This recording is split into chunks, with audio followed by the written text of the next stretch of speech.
네, 오늘은 12월 세 번째 주일이자 성탄을 기다리는 대강절, 대림절 세 번째 주일 아침입니다. 오늘 예배는 특별히 오늘 늘푸른 창단에 성탄 찬양이 있고 다음 주에는 성가대가 그동안 준비한 성탄절 칸타타와 함께 드리는 음악 예배가 있습니다. 성탄의 계절에 여러분의 마음과 여러분의 가정과 또 우리 교회에도 훈훈한 사랑이 넘치는 이 절기가 될 수 있기를 주님의 이름으로 축원합니다. 옆에 분과 인사를 나누실 때 잘 오셨습니다. 이렇게 다시 한번 인사를 나눠주시면 감사하겠습니다. 참 잘 오셨습니다.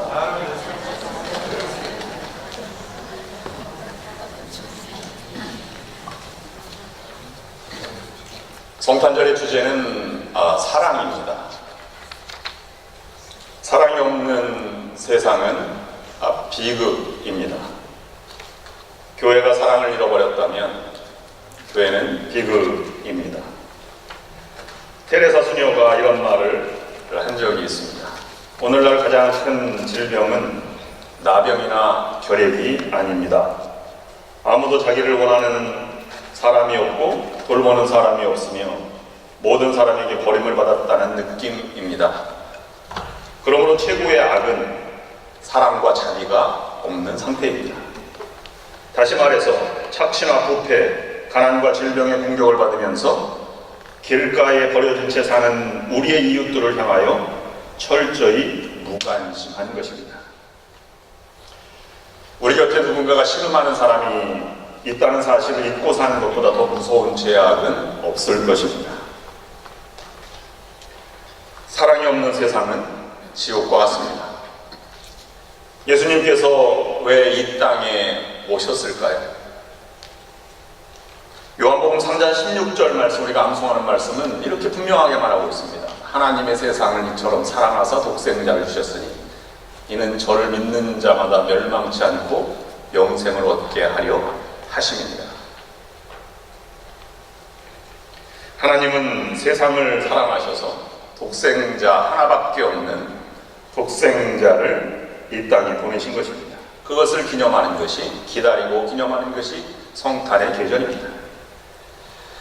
오늘 하나님의 끝없는 사랑을 깊이 묵상하면서 세 가지 교훈을 오늘 대림절 세 번째 주일에 묵상합니다. 첫 번째, 성육신의 낮아짐을 생각하십시오. 사람이 세상에 태어나는 일이나 그의 일생을 다 마치고 마감하는 죽음, 시작과 마감은 누구나 똑같습니다. 태어나기를 같이 태어나고 죽기를 같이 죽습니다. 그러나 중간에 세상을 살아가는 모습과 내용은 사람마다 다릅니다. 어떤 사람은 능동적으로 기쁨으로 살아가는 사람이 있고 어떤 사람은 늘 문제를 만나 그 문제를 뒤치다꺼리하며 살아가는 사람이 있습니다. 여러분은 어떤 사람이 되기를 원하십니까? 사람은 생각되는 대로 살아가는 사람보다 생각하며 살아가는 사람이 더 진취적이고 성장을 이루어 가며 살아갑니다. 우리가 예수님을 생각한다면 예수님을 닮아가고 예수님대로 살아갈 수 있습니다. 저는 여러분들이 예수 그리스도를 생각하실 때 그리스도를 좀 더 많이 능동적으로 생각하시며 닮아가시는 여러분들이 될 수 있기를 원합니다.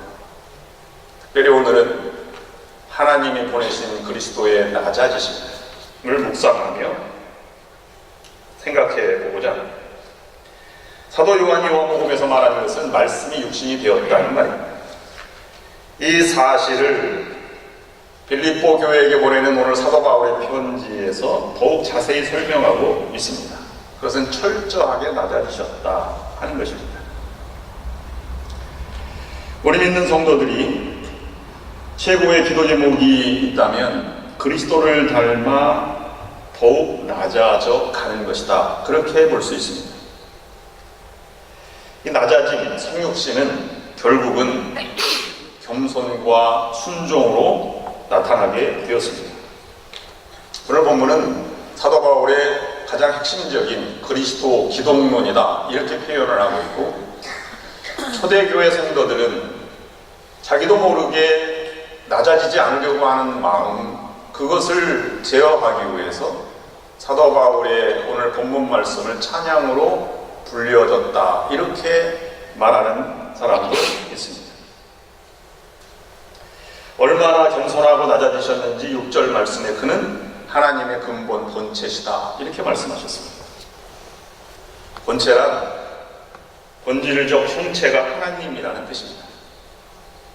그러나 그것을 낮아졌다고 하는 겸손은 스스로 포기하였다는 의미입니다. 기득권을 포기한다는 것이 얼마나 힘들고 어려운 줄 우리는 삶을 통해서 잘 알고 있습니다. 큰 집에 살던 사람이 작은 집으로 이사가는 것이 참 어렵습니다. 수치로 여기기도 합니다. 그런데 주님께서는 하나님이심에도 불구하고 인간이 되셨습니다. 인간이 되셨음에도 불구하고 그는 의인임에도 죄인이 되셔서 이 땅에 오셨습니다. 7절 말씀에 보면 자기를 비워 인간 중에 가장 낮은 종의 형체를 가졌다고 표현하고 있습니다.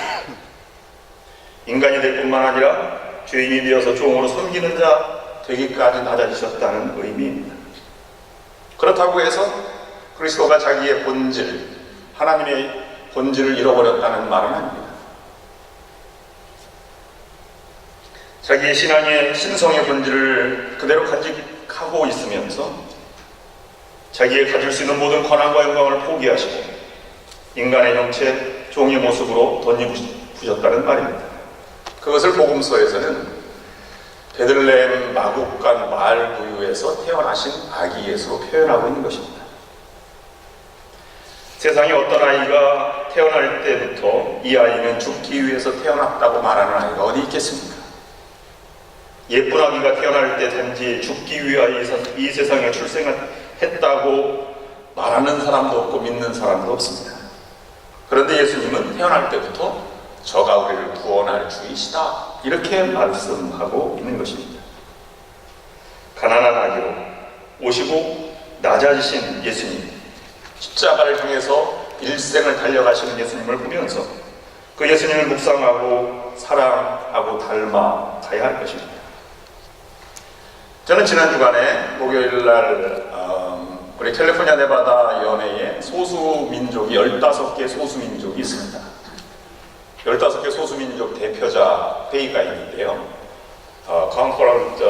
캘리포니아 네바다 컨퍼런스 에스닉 미니스트리 앤 아웃리치 CCEM하고, 근데 거기에서 피놀 UMC의 엘마 목사님이 간증하는 것 중에 많은 은혜를 받았습니다. 그는 이렇게 얘기하는 것입니다. 하나님은 언제나 좋으신 분이십니다.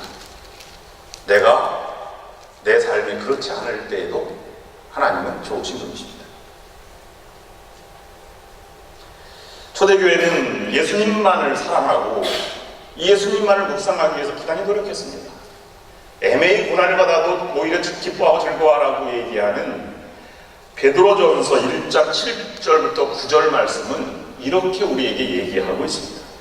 너희 믿음의 확실함은 불로 연단하여도 없어질 금보다 더 귀하여 예수 그리스도께서 나타나실 때에 칭찬과 영광과 존귀를 얻게 할 것이니라.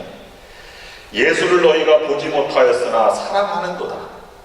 이제도 보지 못하나 믿고 말할 수 없는 영광스러운 즐거움으로 기뻐하니 믿음의 결국 곧 영혼의 구원을 받으리라.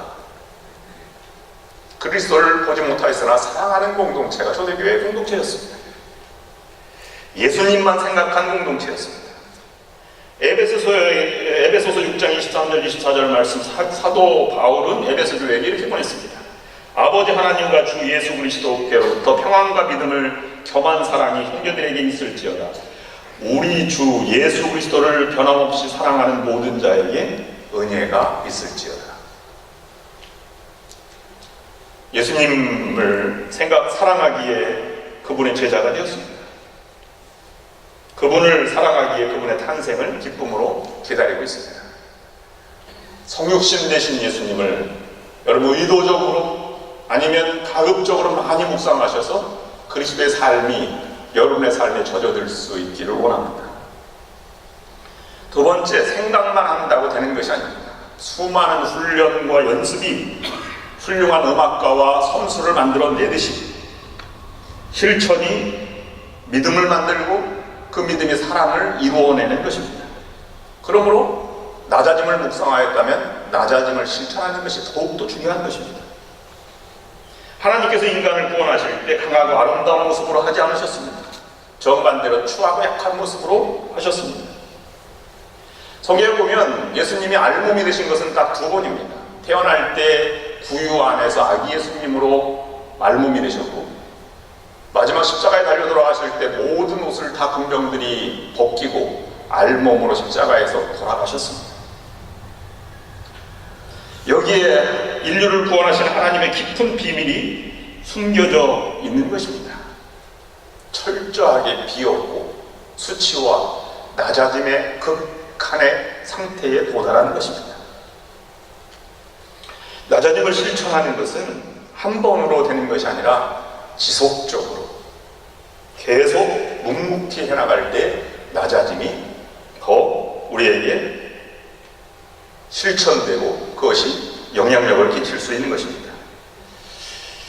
여러분, 공생에 출발하기 전에 예수님이 30살쯤 되었을 때 갈릴리 지역으로부터 요단강에서부터 공생애를 시작하지 않았습니까? 주의 영이 마시기 전까지. 그 생애를 아기 예수 때부터 30살 때까지를 사생애라고 본다면 사생애에 대한 기록은 성경에 많이 나와 있지 않습니다. 12살 때 태어날 때가 전부입니다. 그러나 외경에 보면 예수님이 어릴 때부터 신통력을 가지고 있다는 외경도 있습니다. 친구들이 놀리니까 친구들을 저주했더니 죽었다, 뭐 이런 얘기도 있고, 또 코란에도 예수님의 어린 시절 이야기가 기록되어 있습니다. 신통력을 가진 아이, 이렇게 되어 있습니다. 근데 개신교회는 그렇게 믿지 않습니다. 주의 영이 임하기 전까지는 예수님은 평범한 인간이었습니다. 아버지 일을 돕는 목수로서 말입니다. 그런데 그 예수님에 대한 입장을 우리가 생각하면서 그가 일을 돕고 아니면 이때가 하나님이 나에게 주시는 이 영, 그 메시아로 나갈 때가 이때인지 그는 고민하지 않았겠습니까? 길이 보이지 않고 언제인가 막막한 길을 갈 때에도 묵묵히 그것을 살아가셨을 것입니다. 하나님을 믿으면서 말입니다. 또 공생애를 살아가면서도 믿음의 길은 변치 않았습니다. 낮아짐이 계속될 때마다 한 가지 찾아오는 것은 그것을 좋게 보지 않는다는 것이죠. 오히려 이용하는 사람도 있고 오히려 핍박하고 박해하고 멸시하는 사람들도 있게 마련입니다. 그것을 2700년 전에 지금부터 이사야 선지자는 그 메시아 탄생을 고난받는 종으로 묘사하였습니다. 철저히 고난받는 것 때문에 우리가 나음을 입게 되었다는 것입니다. 헨리 나우엔의 말을 들리자면 상처받은 치유자로 오시는 것입니다. 이사야서 53장 5절 6절 말씀에 이렇게 기록하고 있습니다. 그가 찔림은 우리의 허물 때문이요 그가 상함은 우리의 죄악 때문이다. 그가 징계를 받음으로 우리는 평화를 누리고 그가 채찍에 맞음으로 우리는 나음을 받았도다. 우리가 다양한 같아서 그릇 행하여 각기 제 길로 갔거늘 여호와께서는 우리 모두의 죄악을 그에게 담당시키셨도다. 묵묵히 사생에도 공생에 부르실 때도 하나님의 부름을 향해서 나아갈 때에도 그냥 묵묵히 살아가는 과정 속에 우리가 나음을 입었다고 하는 것을 묵상해 보면 우리가 고난을 받고 상처를 받음으로 다른 사람을 치료할 수 있다는 그 길이 옳은 길이라는 것입니다. 우리가 버림받음으로 다른 사람을 건질 수 있다면 그것이 바른 그리스도를 닮은 삶의 모습입니다. 자기를 버린다 하는 것은 믿음이 없이는 절대 버릴 수 없습니다. 그에게 소망이 있지 않으면 버릴 수 없습니다. 그래서 믿음이 소망을 이루고 소망이 사랑을 만들어 내는 것입니다. 하나님과 이웃을 사랑하지 않으면 절대로 버리거나 낮아질 수 없는 것입니다. 그러므로 믿음의 사람이란 하나님의 인도하심 또는 부르심 또는 요청을 믿음으로 보이지 않는 길을 능동적으로 그것에 희망을 가지고 걸어가는 사람입니다. 믿음이 없는 사람은 하나님의 부름을 알지 못하기 때문에 세상을 따라 살 수밖에 없는 것입니다. 수동적인 사람입니다. 믿음의 사람은 삶의 마지막까지도 맡길 수 있는 것입니다. 그러므로 생명으로 초대하시고 더 나은 길로 인도하시는 하나님의 인도하심을 따라 죽음도 불사하고 가는 것을 부활신앙이라고 한다면, 성탄의 의미는 그 하나님이 나에게 찾아오시는 하나님을 묵상하는 것입니다. 정말 철저하게 희망이 사라진 경우에도 우리는 희망을 잃지 않는 것이 중요합니다. 성경에 보면 모든 신앙으로 극복한 사람들은 절대 절명의 위기에 빠져 있었습니다. 정말 상황에 여의치 못해서 뼈가 어긋나기까지 한 사람에 대한 이야기를 우리는 야곱이라고 알고 있습니다. 또는 숨을 수도 없고 나가서 야단칠 수도 없는 모세의 아주 진퇴양난의 모습도 있습니다.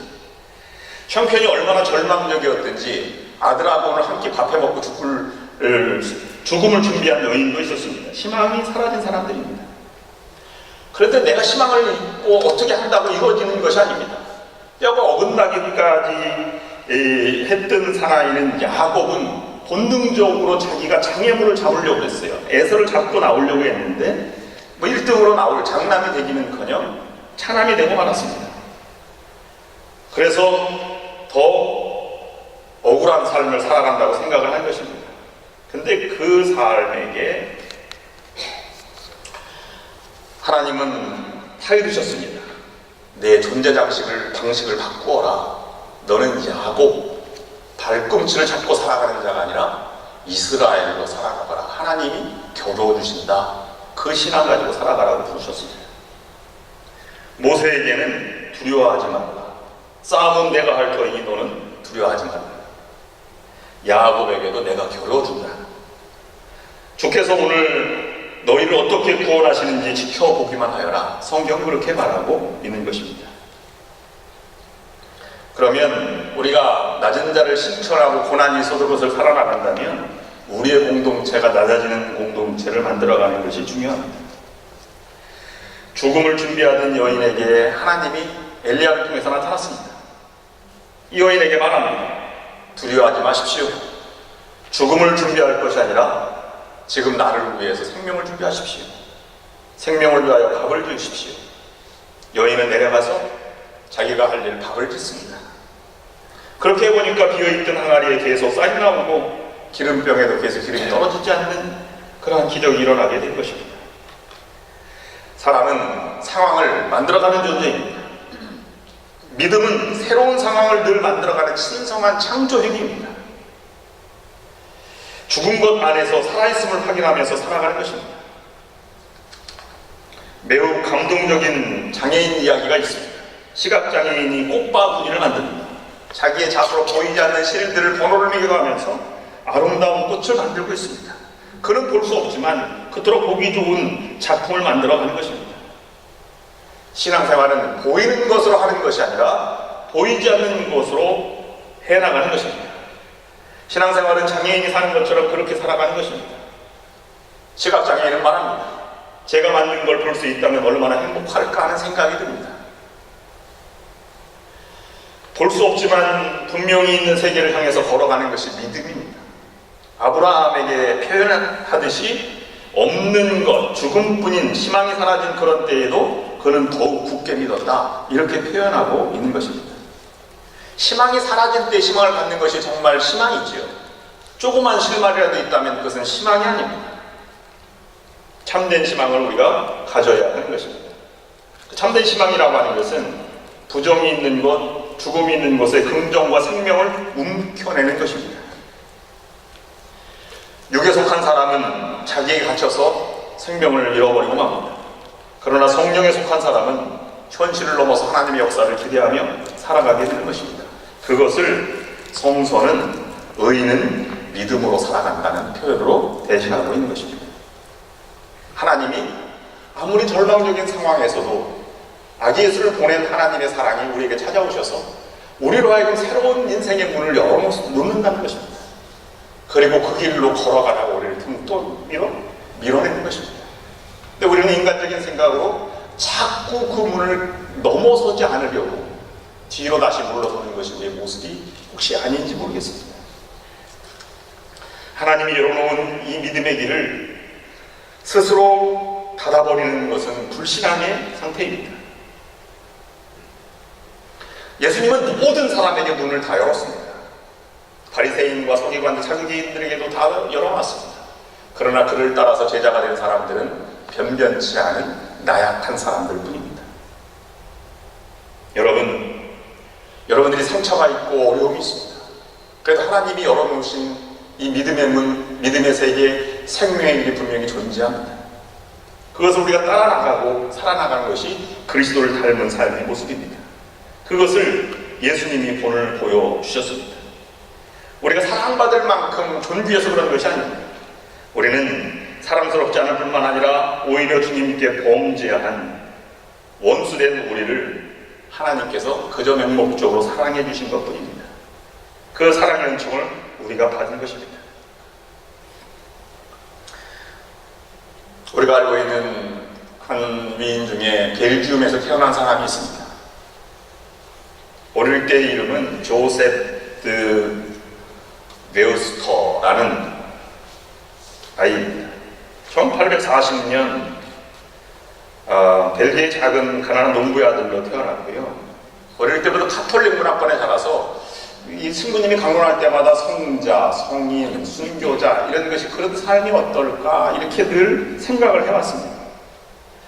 19살 되던 1859년에 예수 마리아의 성심수도에 형을 따라 들어가게 되었습니다. 근데 형이 먼저 신부가 되기를 소원했는데요.